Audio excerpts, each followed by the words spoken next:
نحمده ونصلي على رسوله الكريم اما بعد فاعوذ بالله من الشيطان الرجيم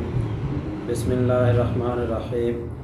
قال الله تبارك وتعالى في القرآن المجيد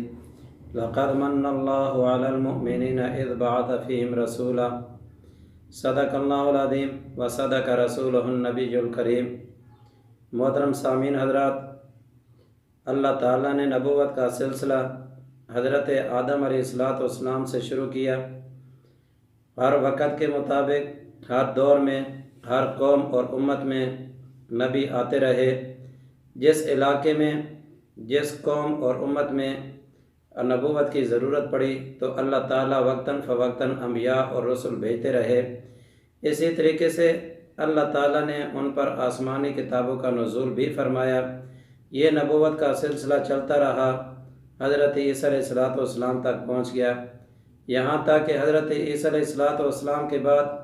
اللہ تعالیٰ نے اپنے محبوب پیغمبر سید الانبیاء حضرت محمد صلی اللہ علیہ وسلم کو مبعوث فرمایا۔ تو نبوت کا سلسلہ نبی پاک صلی اللہ علیہ وسلم پر آ کر ختم ہو جاتا ہے۔ اب آخری نبی حضرت محمد صلی اللہ علیہ وسلم ہیں۔ آپ علیہ السلام نے فرمایا کہ انا خاتم النبیین لا نبی بعدی، میں آخری نبی ہوں، اب میرے بعد کوئی اور نبی نہیں آئے گا۔ تو یہ نبوت کا سلسلہ نبی پاک صلی اللہ علیہ وسلم پر آ کر ختم ہو گیا۔ تو جس طریقے سے اللہ تعالیٰ نے اس زمین پر انسانوں کی ہدایت کے لیے مختلف انبیاء کو بھیجا، اسی طریقے سے اللہ تعالیٰ نے ہر نبی کے اندر الگ الگ فضیلتیں رکھی ہیں، الگ الگ اخلاق و عادات ان کو عطا فرمائے ہیں۔ تو ایک روایت کے مطابق راہ زمان میں لکھا ہے اللہ تعالیٰ نے تمام انبیاء کے صفات و اخلاق حضرت محمد صلی اللہ علیہ وسلم میں جمع فرما دی ہیں۔ بہی طور کے حضرت آدم علیہ السلام کی توبہ، حضرت نوح علیہ السلام کا لشکر، حضرت ابراہیم علیہ السلام کی وفا، حضرت اسماعیل علیہ السلام کے وعدے کی سچائی، حضرت اسحاق علیہ السلام کا حلم، حضرت یعقوب علیہ السلام کا حسن ظن، حضرت یوسف علیہ السلام کی برداشت، حضرت ایوب علیہ السلام کا صبر، حضرت داؤد علیہ السلام کا رجوع اللہ، حضرت سلیمان علیہ السلام کی تواضع، حضرت موسیٰ علیہ السلام کا اخلاص، حضرت زکریا علیہ السلام کی عبادت، حضرت یحییٰ علیہ السلام کی پاک دامنی، اور حضرت عیسیٰ علیہ السلام کے زہد کو اپنے اندر جمع کر لو۔ الغرض وہ تمام صفات محمودہ جو تمام انبیاء میں اللہ تعالیٰ نے فردن فردن عطا کی تھیں، وہ سب کی سب امام الانبیاء کی ذات واحد میں جمع کر دی۔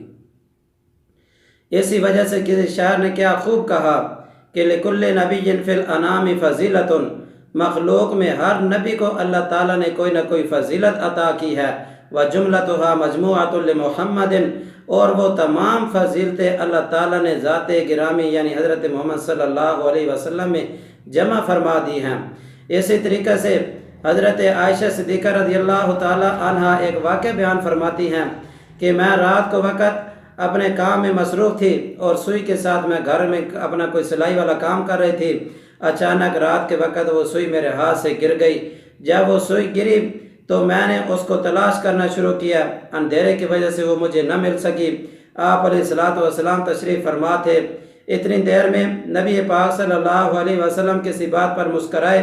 ان کی مسکراہٹ کی وجہ سے وہ کمرہ روشن ہو گیا اور وہ سوئی مجھے مل گئی۔ تو حضرت عائشہ صدیقہ رضی اللہ تعالی عنہ آپ علیہ السلام کی تعریف میں یہ جملے ارشاد فرماتی ہیں کہ لنا شمس وللآفاق شمس،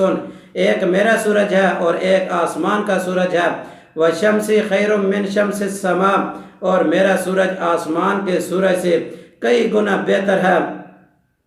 آگے وہ دلیل اس واقعے کی طرف اشارہ کر کے یہ دیتی ہیں کہ فَإِنَّ الشَّمْسَ تَطْلُعُ بَعْدَ الْفَجْرِ، کیونکہ جو آسمان کا سورج ہے وہ فجر کے بعد طلوع ہوتا ہے، وَالشَّمْسِ تَطْلُعُ بَعْدَ الْعِشَاءِ، اور جو میرا سورج ہے وہ عشاء کے بعد طلوع ہوتا ہے۔ یعنی آپ علیہ السلام جب رات کو بھی مسکراتے تھے تو اللہ تعالیٰ ان کی مسکراہٹ کی وجہ سے وہاں پہ بھی روشنی کر دیا کرتے تھے۔ اسی طریقے سے حضرت حسان بن ثابت رضی اللہ تعالیٰ عنہ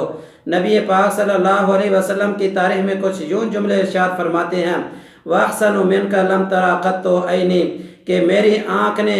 آپ علیہ السلام جیسا حسین آج تک نہیں دیکھا وَأَجْمَلُ مِنْكَ لَمْ تَلِدِ النِّسَاء اللہ تعالیٰ نے نبی پاک صلی اللہ علیہ وسلم کو اتنا خوبصورت بنایا کہ آج تک کسی ماں نے ایسا خوبصورت نہیں جنا خلقت مبرأ من کل عیب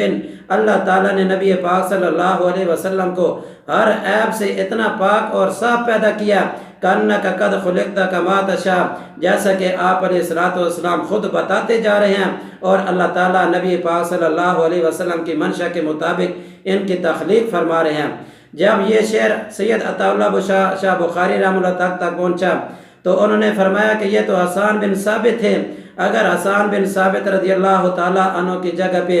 سید عطا اللہ شاہ بخاری ہوتا تو وہ یہ نہ کہتا کہ وَأَحْسَنُ مِنْكَ لَمْ تَرَ قَطُّ عَيْنِي بلکہ وہ یہ کہتا کہ وَأَحْسَنُ مِنْكَ لَمْ تَرَ قَطُّ عَيْنًا کہ دنیا کے کسی آنکھ نے اتنا خوبصورت آج تک کوئی انسان نہیں دیکھا۔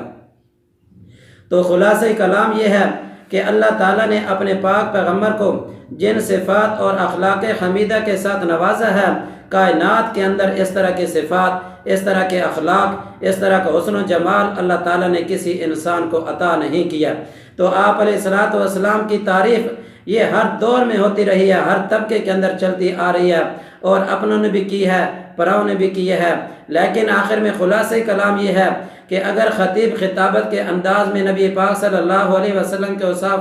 اور اخلاق کو بیان کر رہا ہے تو وہ بھی آخری جملہ یہی کہتا ہے کہ میں نے جو یہ اوصاف بیان کیے ہیں، جس طریقے سے نبی پاک صلی اللہ علیہ وسلم کا مقام اور مرتبہ ہے، میں اس کا حق ادا نہیں کر سکا۔ اسی طریقے سے شاعر اگر شاعری کے انداز میں نبی پاک صلی اللہ علیہ وسلم کی تعریف کرتا ہے تو اس کے بھی آخری جملے یہی ہوتے ہیں کہ جو نبی پاک صلی اللہ علیہ وسلم کا حق تھا اس حق کو میں صحیح طریقے سے ادا نہیں کر سکا۔ اسی طریقے سے ثنا خوان مصطفیٰ جب آپ علیہ السلام کی تعریف کرتے ہیں تو وہ بھی یہی بات کہتے ہیں۔ تو خلاصہ کلام یہ ہے کہ یہ واحد ایک ایسی ہستی ہے کہ جو سب سے زیادہ جتنی تصنیف کی کتابیں ہیں، سیرت کے موضوع پر سب سے زیادہ کتابیں ہیں اور سیرت کے موضوع پر سب سے زیادہ اشعار ہیں، لیکن آج تک کسی مصنف نے، کسی خطیب نے، کسی شاعر نے یہ دعویٰ نہیں کیا کہ میں نے نبی پاک صلی اللہ علیہ وسلم کی جس طرح ذات اقدس مبارک ہے